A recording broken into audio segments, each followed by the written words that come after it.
So for today's video, we're going to finally go over the Mega RetroN HD.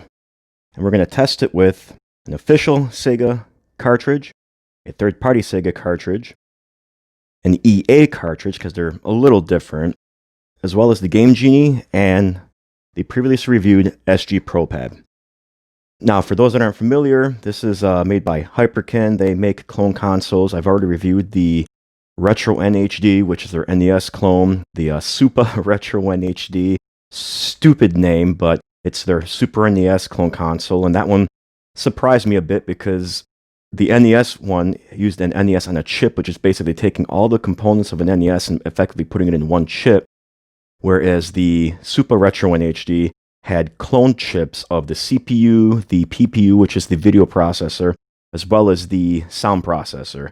So, what does this one have? Well, as per usual, we will open it up and take a look at the insides and see what it's got. But first, let's open it up, see what comes in the box, and then we'll hook it up to a TV and see what kind of gameplay we can get out of it. So let's go ahead and open this up. There is a little bit of a sticker seal. I don't remember if the other ones had it, but this one does. So, and there's another one down here. And that should be enough.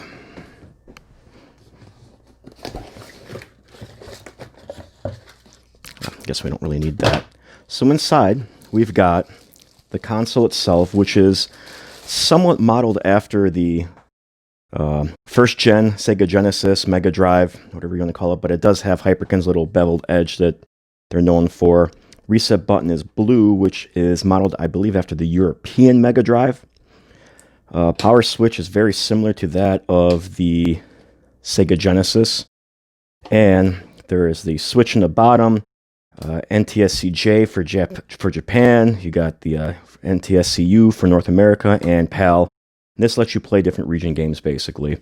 Console has some weight to it, actually, which is kind of nice because the RetroN HD was not very heavy. So there is their take on the 6-button Genesis controller. Feels alright, it's got some weight to it. D-pad is so-so. Buttons have some travel to them. And start is whatever. And mode is, well, it's a mode button. It's rarely used in a lot of games. So there's that. And we also have a little manual because just in case you don't know how to hook it up or what the functions are. Oh, and I almost forgot. On the back, you've got your power, HDMI out, composite out, as well as your aspect ratio switch. And that's all there is to it here. The rest of the box contains, well, this is a little different too. They've got a separate box for all the cables, usually just place it underneath.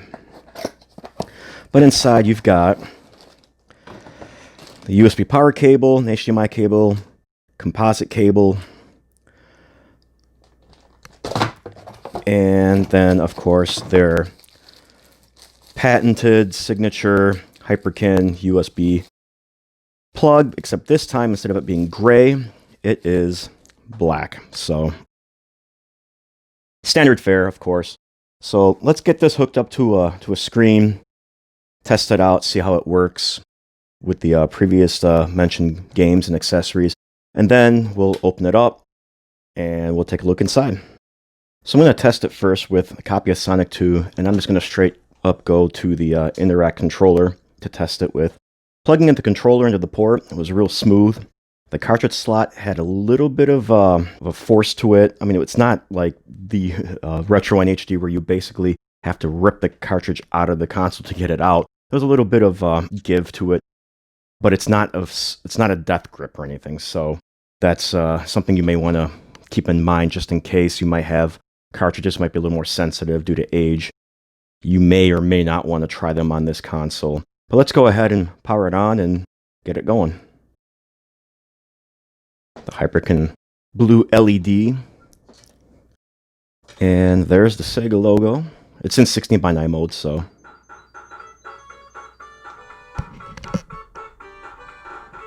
Sounds okay. A lot of Genesis clone consoles are not very Oh, but there is lag like no other. And for some reason, I don't know if it's the controller or not, but I'm not pushing anything, and yet Sonic is moving. So, yeah, that's going to be problematic. So let's switch to a different controller and see what's going on. This time we're going to go with the tried and true classic 3-button Genesis controller. Now I did notice it's not saying Sega like it usually does. Let's see what happens. Oh, much better. Much, much better. So it appears that the Interact controller does not like the Hyperkin system, so, or vice versa, which is kind of surprising. Now, another tell of a bad clone console is if you look at the shielding, and it's kind of hard to see on the camera here because of the refresh rate that the camera's capturing in, but I can tell you on screen, the shield is vibrating and fluctuating and like it should, and it's got the transparency it should. Whereas on camera, it's probably recording the same way you would see it in an emulator.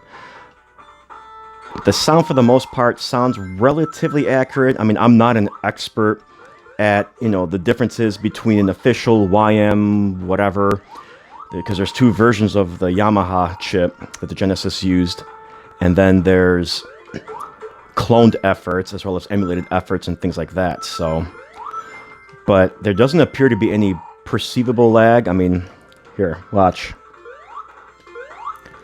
So that part's working just fine. I am concerned, though, about the fact when I start the console up, it doesn't have that Sega jingle at the beginning of, well, every Sonic the Hedgehog game, so I'm going to reset the console. I'm going to try one more time, just in case, because who knows, maybe I'm just not hearing it. Maybe the console takes a second for it to start up, and it's booting up longer than it needs to. I'm not sure. So let's hit reset and see what happens.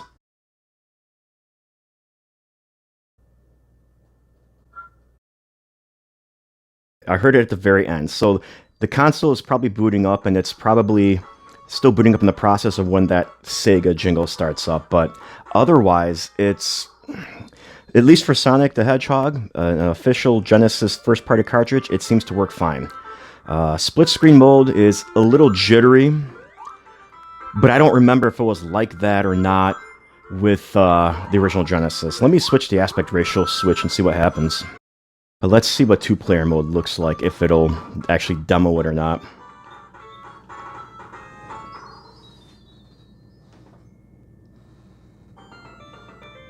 Still a little bit of flicker, but again, I don't remember if the original Genesis did this or not. I'll have to do some research. But a first-party title seems to work fine, so let's switch over to a third-party standard cartridge and see what happens.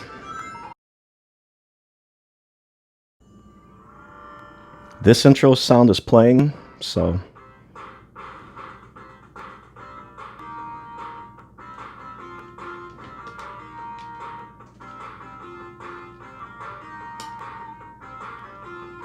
turn the difficulty down this time. It was an embarrassment last time I played a WWF game. And we are going to go with Bret Hart.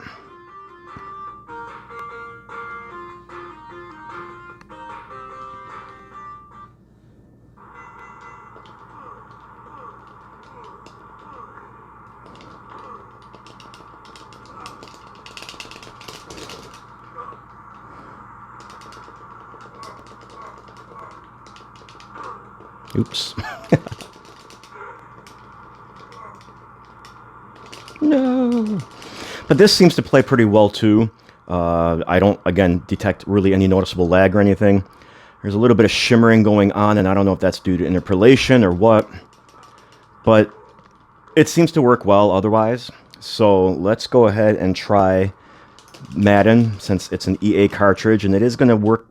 The cartridges are effectively the same on the inside, but because of the fact that they made their own cartridges, let's try it out anyways, just to be safe.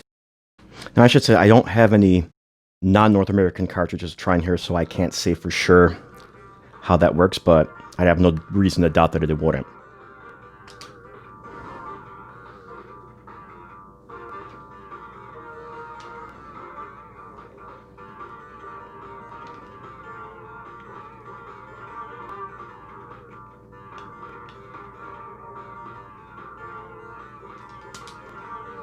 So far, so good. I mean, the game is playing. Sound sounds normal. I don't know if John Madden's actually talking, if there's any speech in the game or not. But everything else seems to be working.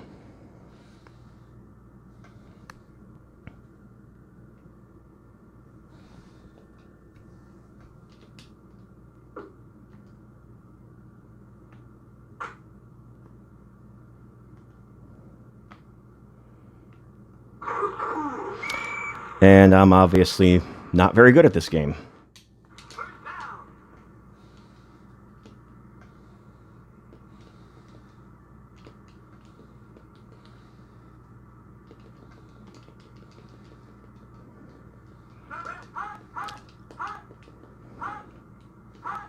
But it does seem like speech is working. That's good. It doesn't sound static or distorted. I don't know if I know the microphone's not picking it up, but it sounds normal, so that's good. All right, so let's switch to the Game Genie and see if it works. Kind of concerned, but we'll see. And I'll try it again with Sonic 2 because I've got some codes on standby already. So, all right, let's try the Game Genie out. So we're going to do one code that's supposed to make each ring count as 8. And it's a 2-line code, so...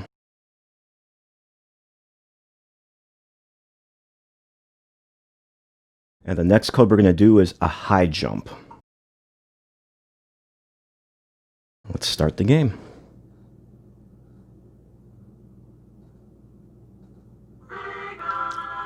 There we go. So if you buy one of these, plug a Game Genie in so it can delay the startup process and you'll hear the Sega sound.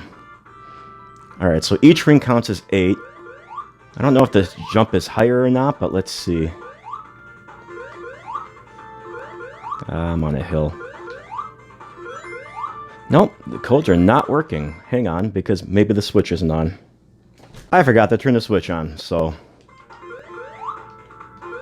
There we go. So, Game Genie seems to work, and yeah, Sonic is definitely jumping higher than normal.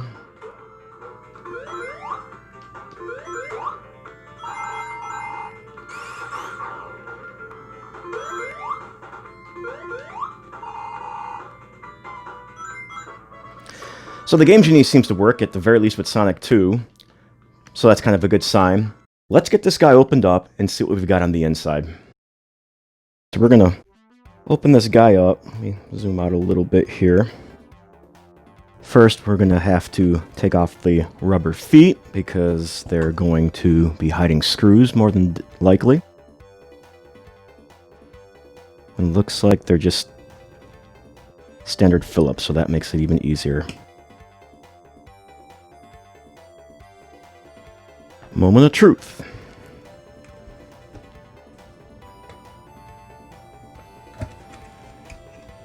So, right away I can tell why it feels heavy, because it's weighted down, which is fine. I mean, you don't want to have this console lifting up and down when you're trying to pull cartridges out, so a lot of companies put weights in light plastics to give them a little bit of more heft, so again, they're not very good at cleaning up flux, just as we saw in the Super RetroN. I don't know why companies are always so difficult when it comes to that, but hey, whatever. One thing I am noticing, I don't know if it's visible here or not, is that this ribbon isn't fully in. Let me see if the overhead catches it better. But it's not fully in. It's probably making contact, but not quite. But since it goes to the controller ports, that could be why the Interact controller wasn't working. But let's go ahead and continue taking this apart and see what we see on the other side. Is it a Genesis on a chip, or did they go all out and clone the chips or purchase clone chips for each individual component? My bet's on a GOAC, but we'll see. And it looks like it is, well, as per usual, they've sanded off the chips themselves, but it's probably using a Genesis on a chip. More than likely, this is the all-in-one Genesis on a chip, and this, I believe, is the HDMI encoder. Yeah, based on the traces coming off of here, this is the HDMI encoder, and this is the Genesis on a chip, which end up So this does the video processing and the audio and the CPU and everything. And some of the traces go around here to the AV jacks. Some of them also run through the HDMI encoder chip so that it can convert the composite video and audio over to HDMI. So more than likely, the Genesis on a chip does not do RGB. Well, I mean, you can't expect much out of it. And then the only other board that's in here is the controller board and the power switch and LED, and I'm not going to bother taking that out because there's not much to it. What I am going to do, though, is try to clean up the rest of this flux because, again, I don't know why they don't clean flux up, but hey, whatever. So I'm going to do that. I'm going to get this thing put back together, and we'll wrap it all up.